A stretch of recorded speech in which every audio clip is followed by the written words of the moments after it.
स्वविषया संप्रयोगे चित्तस्वरूपानुकार इवेन्द्रियाणां प्रत्याहारः ततः परमावश्यतेन्द्रियाणाम।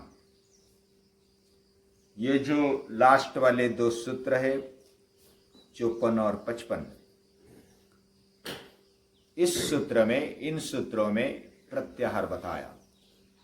पहले हमने यम, उसके प्रकार, नियम उसके प्रकार, फिर आसन और फिर प्राणायाम, और प्राणायाम के प्रकार, उसके परिणाम, ये देखा। प्रत्याहार भी कुछ देखा, उसका फिर थोड़ा रिवीजन करते हैं। जिसका शरीर और इंद्रिय अपने काबू में है, वह कुछ भी कर सकता है। जिसके कंट्रोल में शरीर और इंद्रिय है, वह कुछ भी कर सकता है। इसका मतलब वो जो चाहे वो कर सकता है। मन और इंद्रियों का तालमेल होना चाहिए। और इसके लिए पहले हमने आसन और प्राणायाम देखा, उसके पहले यम नियम देखे। आसन और प्राणायाम में भी शरीर और इंद्रियों का और मन का तालमेल हुए बिना ये कृति नहीं होती। कौन सी भी कृति करने के लिए शरीर और इंद्रियों का तालमेल चाहिए। बिना तालमेल, उसके साथ मन भी चाहिए, पूरा अंतःकरण चाहिए, मन बुद्धि। और तब हम अच्छी तरह से कोई भी कार्य कर सकते हैं। ये बात ध्यान में रख लो हमेशा। और इधर से ही विकास का मार्ग खुला होता है। ये हमने देखा, ये गेट है, महाद्वार है, ये जीवन विकास का महाद्वार। जैसे पूरा राज्य है, उसमें फिर राजधानी है, राजधानी में किला है, किले में बाह्यकोट है, बाह्यकोट के बाहर है यम नियम आसन प्राणायाम योग का जो साम्राज्य है। उसमें जो बाह्य कोट के बाहर है वो है यम नियम आसन प्राणायाम। उसके बाद महाद्वार, और वो कोट है प्रत्याहार। उसके अंदर घुसने के लिए महाद्वार से जाना पड़ेगा। और जब हम महाद्वार के अंदर घुस जाएंगे तब सही स्टार्ट होता है, सही आरंभ होता है। उससे चढ़ान भी लगता है। लेकिन एक बार अगर इंद्रियों का कंट्रोल हो गया तो प्रत्याहार यानी इंद्रियों का कंट्रोल, प्रत्याहार, आहार और प्रत्याहार। आहार यानी जो रेगुलर हम खाते हैं पीते हैं वो आहार, हर एक इंद्रिय का एक आहार होता है। और प्रत्याहार, उसको पर्यायी अच्छा आहार देना, ये प्रत्याहार। ऐसा मैंने अर्थ लगाया। अलग अलग अर्थ अपने तरीके से लगा सकते हैं। स्विषया असंप्रयोगे, हर एक इंद्रिय का खुद का एक विषय होता है। आंख का विषय होता है रूप, कान का विषय होता है शब्द, नासिका का विषय है गंध, रस का, जिह्वा का विषय है रस, और त्वचा का विषय है स्पर्श। ये रेगुलर उसके विषय है।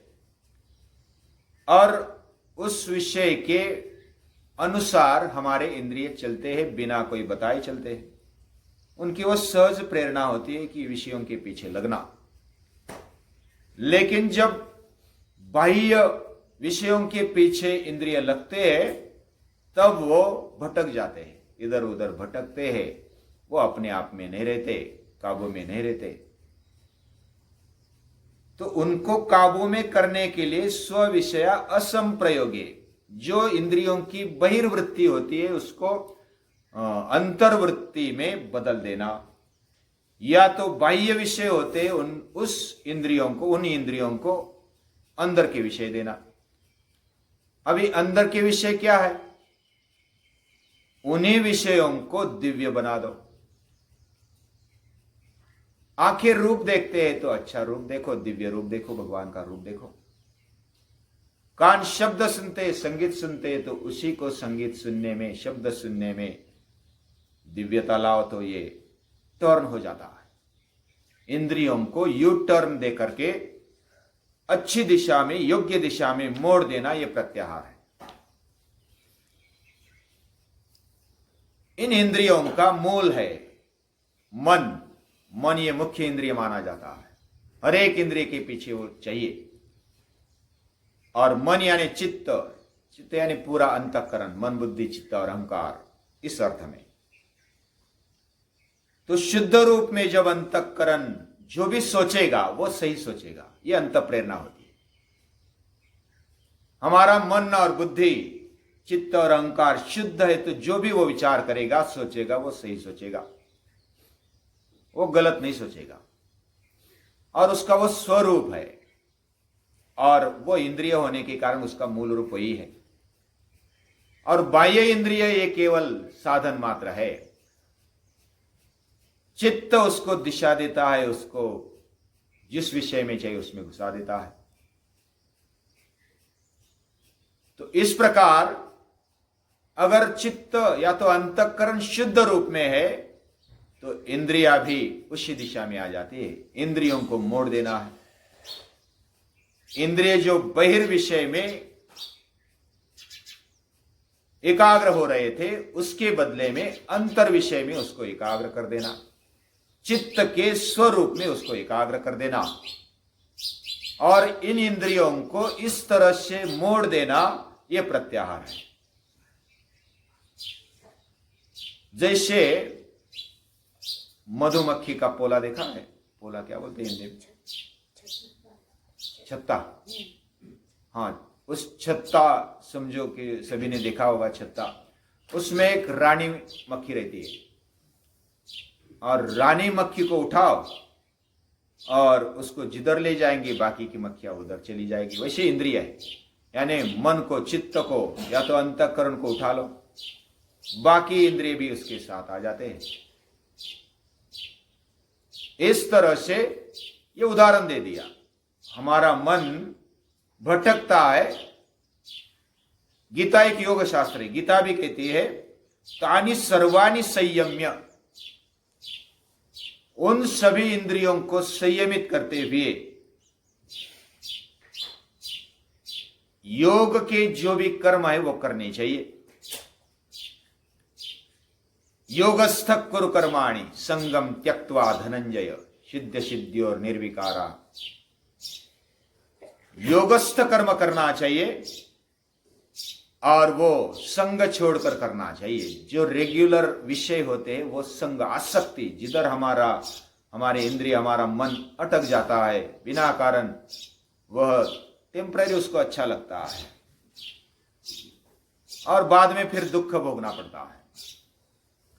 इसके लिए जो जितना चाहिए, खाना चाहिए, पीना चाहिए, या तो जो भी इंद्रियों को विषय चाहिए, जितने चाहिए उतने देने हैं, लेकिन कहां लिमिट रखना है ये बराबर ध्यान रखना है।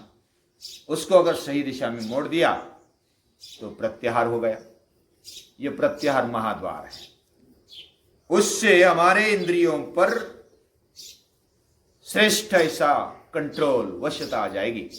ततः परमावश्यते इंद्रियाणाम, उसमें सुपर कंट्रोल आ जाएगा। सुपर कंट्रोल में जैसा कोई अगर जंगल का घोड़ा है और उसको कोई घुड़सवार अपने काबू में कर लेता है, फिर वो उसको भूख लगी, प्यास लगी, वो घोड़ा भी ध्यान नहीं देता, वो घुड़सवार के कब्जे में रहता है। जैसा घुड़सवार बोले चलो इधर, चलता है, रुको, रुकता है, दौड़ो, दौड़ता है। वैसे हमारे इंद्रिय किधर, किसके काबू में रहते हैं? चित्त के, अंतःकरण के काबू में रहते हैं। और अंतःकरण आत्मशक्ति के काबू में होना चाहिए। यह अंतर प्रेरणा होती है और इधर से जीवन विकास स्टार्ट होता है। जैसे हमने चित्त की अवस्थाएं देखी थी, मूढ़, क्षिप्त, विक्षिप्त, उसके बाद एकाग्र और निरुद्ध।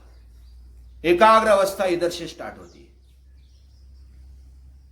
और जैसे घोड़े पर घुड़सवार कंट्रोल कर लेता है पूरा, उसी तरह जो साधक है अपने इंद्रियों पर चित्त के द्वारा कंट्रोल पा लेता है और सहजता से जो चाहे वो कर सकता है। थोड़े से प्रयत्न के साथ ही वो उसको कंट्रोल कर लेता है, या तो बिना प्रयास के ही चलो इधर तो चलेंगे इधर, अभ्यास करो, अभ्यास करने के लिए बैठे तो बैठ गए, सोना है तो सो लिए, उठना है तो उठ लिए, पूरे फ्रेश होते हमेशा। उनका जीवन इंद्रियों के मूड पर नहीं चलता है, मन के मूड पर नहीं चलता है, वह शुद्ध आत्मशक्ति के मूड पर उनका मन और इंद्रिय चलते हैं। ये बहुत ही बड़ी बात है। यह प्रत्याहार इसलिए बहुत ही अच्छा है और हमारे जीवन में उससे ही बदल होगा। ब्रह्मचर्य का पालन इसलिए आवश्यक है। हमारे इंद्रियों को सही दिशा में मोड़ देना, योग्य ध्येय रखना, यह जब होता है तो हम इंद्रियों को योग्य दिशा दे पाते हैं। इसलिए बचपन से ऐसा ध्येय रखो, शिवाजी महाराज ने जैसा ध्येय रखा, मुझे स्वराज्य चाहिए, स्वातंत्र चाहिए, और उसके पीछे लग गए, बाकी सब दुय्यम। हमें भी ऐसा लगना चाहिए विद्यार्थी अवस्था से लेकर के बड़प्पन तक, कि मैंने ऐसा ध्येय रखना है कि जो जिंदगी भर हमारा साथ दे दे, हमारे जीवन को दिशा दे दे। ऐसा ध्येय जो रखता है उसके इंद्रिय अपने आप कंट्रोल में आ जाते हैं। इसलिए आदर्श ध्येय रखो, ये रखना हमारे ऋषियों ने बताया कि ये ध्येय रखो। तत्र स्थितो यत्नोभ्यासा, ये यत्न तत्र स्थितो, उधर ठहर कर प्रयत्न पूर्वक अभ्यास होना चाहिए। और तत्प्रतिषेधार्थ, इधर उधर जो भटकने वाले इंद्रिय है, तत्प्रतिषेधार्थम एक तत्वाभ्यासा, एक तत्वाभ्यास होना चाहिए। एक बात हमारे जीवन में पकड़नी चाहिए और उसके भले थोड़े थोड़े टुकड़े करें ध्येय के, उसको पार करना है। ऐसा हर रोज हमें ध्येय पकड़ना चाहिए। हर रोज क्या काम करना है, क्या अभ्यास करना है, कैसे चलना है, कैसे बैठना है, कैसे उठना है, ये सब हमारे मन में उसका प्लानिंग होना चाहिए। तब हम अच्छी तरह से जाते हैं। नियतम कुरु कर्मत्वम, ये गीता एक योग शास्त्र है, हर समय वो मार्गदर्शन करता है। वैसे योग दर्शन भी योग शास्त्र है।